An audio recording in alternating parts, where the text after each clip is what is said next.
आदाब, नमस्कार, सत श्री अकाल साथियों। जिस तरह से आए दिन दिल्ली के अंदर मर्डर, हत्याओं जैसी वारदातों को अंजाम दिया जाता है। आपको याद होगा 16 दिसंबर सन 2025 को, यानी कि मैं बात कर रहा हूं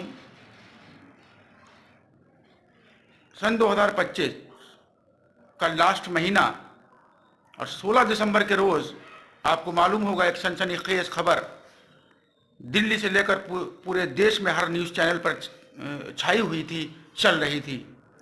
जाफराबाद के फजील और नदीम नामक दो भाई थे जिनकी बेरहमी से गोलियों से भूनकर उनकी हत्या कर दी गई थी।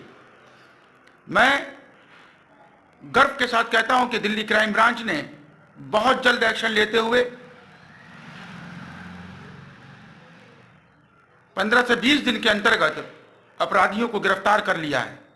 और गिरफ्तार भी कैसे किया? जब पुलिस क्राइम ब्रांच की टीम गिरफ्तार करने के लिए अपराधियों को पहुंची तो उन्होंने जवाबी कार्रवाई करते हुए हरकत की, जिसके चलते क्राइम ब्रांच की टीम ने तुरंत अपराधियों को इनकाउंटर में ढेर कर दिया, यानी कि उनके एक एक पैर पर गोली मार दी।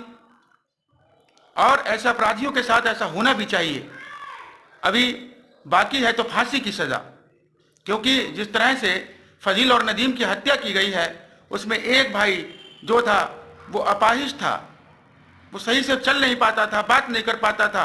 आप सोचिए कितनी बेरहमी से इन दो भाइयों की हत्या कर दी गई। एक घर के दो चिराग बुझा दिए गए, एक घर को सुनसान कर दिया गया, एक माँ से उसके दो लाल छीन लिए गए, एक बाप से उसके दो लाल छीन लिए गए, एक बहन से उसके दो भाई छीन लिए गए, एक भाई से उसके दो भाई छीन लिए गए। आप सोचिए कितनी शर्मनाक घटना थी जो कि 16 दिसंबर सन 2025 के रोज दिल्ली के जाफराबाद में घटी थी। गोलियां इतनी बेरहमी से मारी गई कि दोनों की मौत हो गई। और उसके बाद crime branch team, forensic team वहां पहुंची थी, तमाम मीडियाकर्मी वहां पहुंचे थे। मैं वहां मौजूद नहीं था, लेकिन जब ये खबर मेरे कानों में आई थी तो मेरे होश उड़कर रह गए थे। लेकिन आज जब दिल्ली क्राइम ब्रांच टीम ने जिस तरह से दोनों अपराधियों के पैर में गोली मारकर उनका इनकाउंटर कर उन्हें गिरफ्तार किया है, अब मुझे उम्मीद है कि उन्हें सख्त से सख्त सजा दी जाएगी। मुझे अपने देश के कानून पर, कोर्ट पर संपूर्ण विश्वास है। आप सुनिए क्राइम ब्रांच टीम की वो बयान, क्राइम ब्रांच टीम के वो लफ्ज आपके सामने हैं।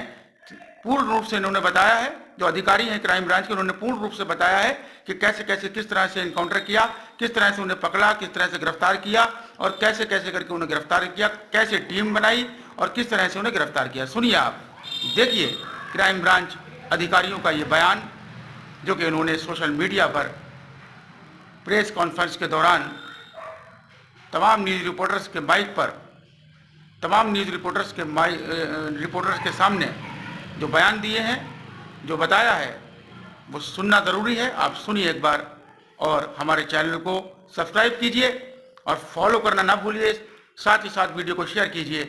जय हिंद, जय भारत। देखिए वो बयान क्राइम ब्रांच टीम की तरफ से जो सामने आया है, सुनिए एक बार।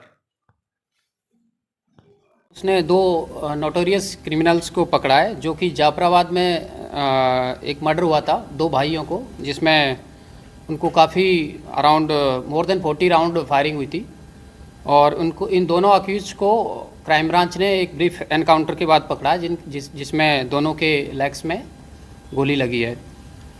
इसका बैकग्राउंड में दोनों अक्यूज है, इन्होंने दिसंबर 16, 2025 को जाफराबाद के एरिया में नदीम और फजील दो भाई है, उनका मर्डर किया था। और उसमें काफ़ी ग्रूसम मर्डर था, जिसमें इन्होंने अराउंड 40 से ज़्यादा राउंड फायरिंग की थी। इसको उसके बाद से ये लोग दोनों कहीं छुप गए थे, भाग गए थे, और हमारी टीम इसमें तभी से काम कर रही थी, क्राइम ब्रांच की। इसमें हमारी जो टीम है उसमें उसका लीड कर रहे थे एसीपी नरेंद्र बेनीवाल जी, और इनके inspector Sunil Kundu, SI Gunjan, ASI Satyendra, SC Rajeev, SC Prince, SC Mohit, SC Vikas. तो टीम काफ़ी टाइम से मैनुअल टेक्निकल सर्विलेंस के बेसिस पे काम कर रही थी।